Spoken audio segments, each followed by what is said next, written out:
வணக்கம், நான் Hema Subramanian. Welcome to home cooking Tamil.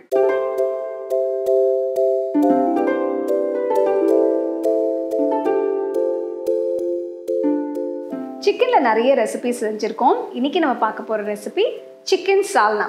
இப்போ நீங்கள் இது தோசைக்கு, இடியாப்பத்துக்கு, ஆப்பத்துக்கெல்லாம் தொட்டு சாப்பிட்லாம். ரொம்ப நல்லாயிருக்கும். இது எப்படி செய்யறதுன்னு பார்க்கலாம். சிக்கன் சால்னா செய்கிறதுக்கு முதல்ல மசாலாவை வறுத்து அரைக்கணும். சால்னா மசாலாவுக்கு 2 டீஸ்பூன் சோம்பு, 2 டீஸ்பூன் ஜீரகம், 2 டீஸ்பூன் மிளகு, 1 டீஸ்பூன் கசகசா, 4 ஏலக்காய், 1 பட்டை, 4 கிராம்பு, 2 டேபிள் ஸ்பூன் பொட்டுக்கடலை. இது எல்லாமே ஒரு பேன்ல போட்டு லேசாக வறுத்து எடுக்கணும்.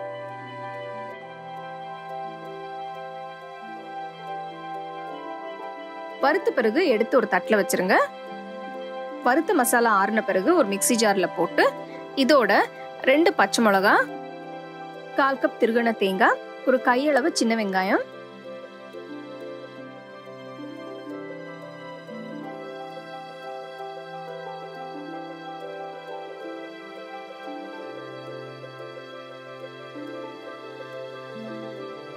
ஒரு பேன்ல 2 டேபிள் ஸ்பூன் எண்ணெயை ஊற்றி இதுல 3 பெரிய வெங்காயம் பொடியா நறுக்கி போட்டு நல்லா வதக்கணும். வெங்காயம் நல்லா பொன்னிறமான பிறகு இதுல 2 டீஸ்பூன் இஞ்சி பூண்டு பேஸ்ட் போட்டு நல்லா மிக்ஸ் பண்ணிட்டு, அடுத்தது பொடியா நறுக்கின தக்காளி 3 இதையும் போட்டு நல்லா வதக்கணும். தக்காளி 5 நிமிஷம் வதங்கின பிறகு அரைச்சு வச்ச மசாலா பேஸ்ட் இதுல போட்டு நல்லா மிக்ஸ் பண்ணணும்.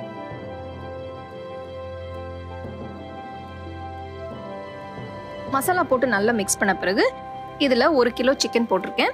இப்போ இந்த சிக்கன் நான் லேசா வேக வச்சு போட்டிருக்கேன். சிக்கன் போட்ட பிறகு இதுல 1 டீஸ்பூன் உப்பு, 1/2 டீஸ்பூன் மஞ்சத்தூள், 2 டீஸ்பூன் மிளகாய் தூள் இதெல்லாம் போட்டு நல்லா மிக்ஸ் பண்ணணும்.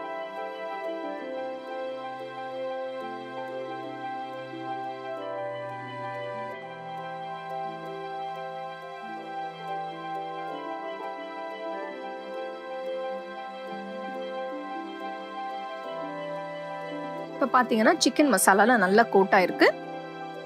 இதுல கொஞ்சம் கருவேப்பிலை போட்டு பேனை மூடி ஒரு 20 நிமிஷம் கொதிக்க விடணும். சிக்கன் 20 நிமிஷமா கொதிச்சிட்டு இருக்கு, அருமையா வெந்திருக்கு.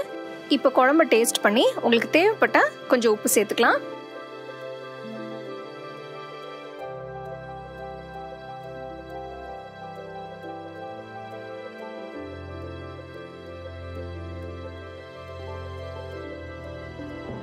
அருமையான சிக்கன் சால்னா தயாரா இருக்கு.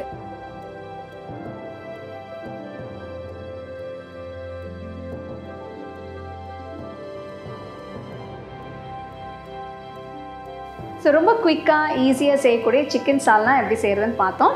இது நீங்கள் ஒரு நல்ல சைட் டிஷ், உங்களுக்கு டிஃபனுக்கும் ரைஸுக்கும் ரெண்டுத்துக்குமே நல்லாயிருக்கும். சப்பாத்தி, பரோட்டா அது எல்லாத்துக்கும் நல்லாயிருக்கும். கண்டிப்பாக ட்ரை பண்ணி பாருங்கள்.